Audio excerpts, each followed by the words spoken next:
I don't think it's a good idea for the US to invade Venezuela. Maduro is not actually the head of a narco-terrorist cartel.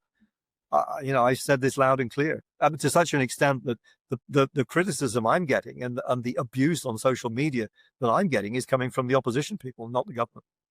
How does this end? Do we just have to wait for him to die? I mean, what do you see as, you were talking about, you look forward to a time when this country can basically live its best life in the sun with its amazing people and, I will say, fantastic cuisine. How do you get to that point? Gosh, I mean, I think he's going to survive this episode. I think that and certainly let me say what my preference is first of all. I mean, I think that the way to ensure a stable, peaceful transition to a more democratic situation is through a thorough set of negotiations. And unfortunately, there's no way around that, difficult though it is. And the only way you're going to have negotiations is when both sides reckon that there's no alternative. If both sides go into it thinking that, they can use negotiations in order to clobber the other side and to take power, that's not how it goes. Negotiations have to be give and take. And that's a very difficult, painful process. And so long as the opposition counts on the United States to resolve its problem, the opposition won't go into talks.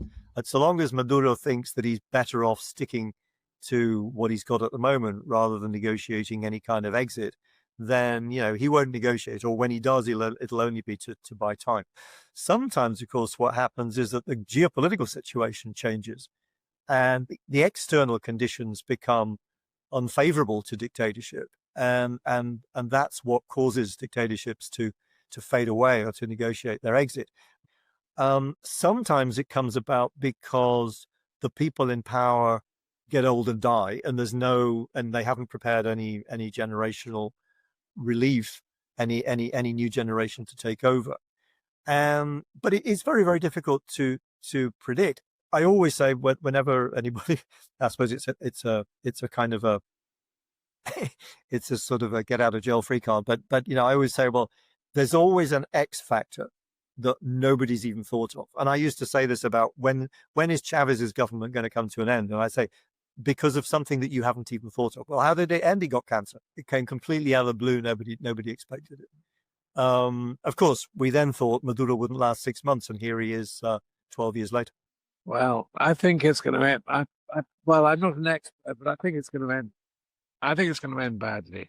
And the reason I think it's going to end badly is because I think Trump is overcommitted.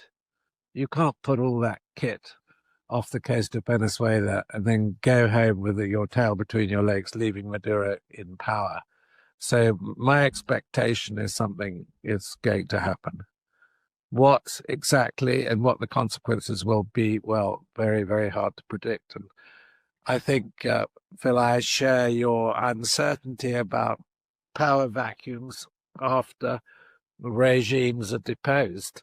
What the hell happens next? And it could be pretty messy. It could be very messy, particularly given the very constituents that you've described to us that make up the Venezuelan power structure and all these people that have informal relationships or formal relationships with Maduro. I think it's worrying.